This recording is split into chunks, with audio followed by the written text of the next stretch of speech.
All right, wow, that's a lot to take in. And before we move on to repair, how many of you guys were thinking, what is left to eat?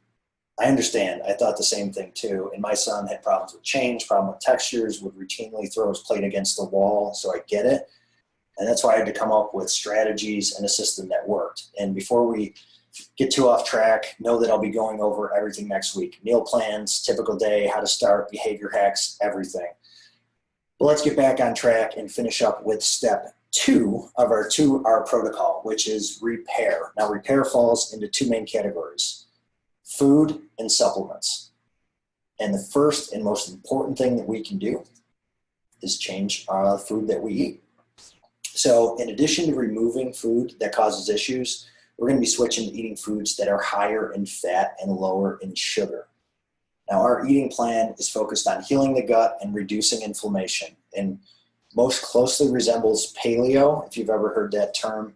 So if you're looking up recipes on Pinterest, you can type in paleo, and that's typically going to be falling in line with things that won't cause inflammation in our children's bodies. Now, it's interesting, in the 60s, the sugar lobby paid scientists at Harvard to say that fat caused heart disease.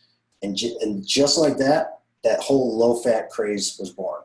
And unfortunately for us and the world, it has made us collectively fatter, sicker, and dumber because of the effects that sugar has on our brain. And now it's in almost every food that we have. But that's the coolest part about this, because we get to add in things that are good for the brain, like healthy fats.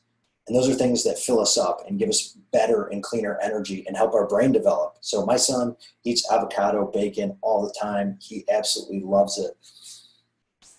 So what this means is that we're eating more whole, unprocessed foods. So think about walking on the outside of the grocery store. There are snacks that come in a wrapper.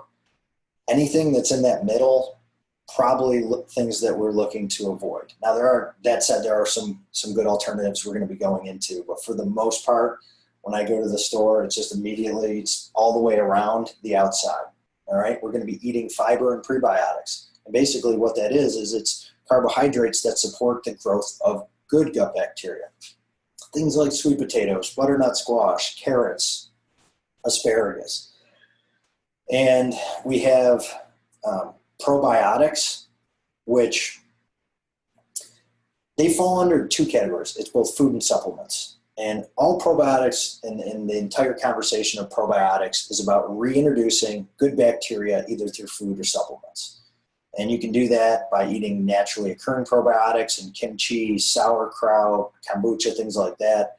With my son, I found it difficult to sell sauerkraut. So mixing in a probiotic into his green juice or giving him a chewable each morning is a super simple way to do it, and not having to say, hey, you need to eat sauerkraut, because most kids just don't really enjoy that. And I always get the same question after I say that is, should I eat yogurt? Now, probiotic or products and probiotics in yogurt,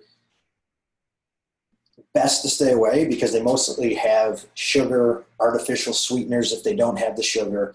In addition, they're dairy and soy-based, which both cause issues. So we want to increase our child's fat intake. And I'm not saying eat more trans fat or fat from sick or diseased animals. I'm talking about healthy fats. So why is fat so good for our children's brains? Without getting too technical, it helps our children's brains improve faster processing, improve self-control, emotional control, learning and memory.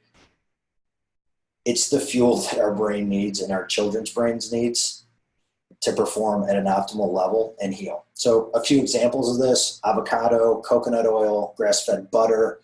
We'll go into it next week, but Kerrygold brand. It's in every supermarket across the nation. And if you're really dorky, the reason why the grass-fed butter is so good is it contains something called butyrate, which reduces inflammation and helps with leaky gut. And that's why I put it in my coffee every morning. Shoot me a quick note if you want to learn about that. It's pretty interesting. Okay, so now let's take a quick look at supplements. We've already discussed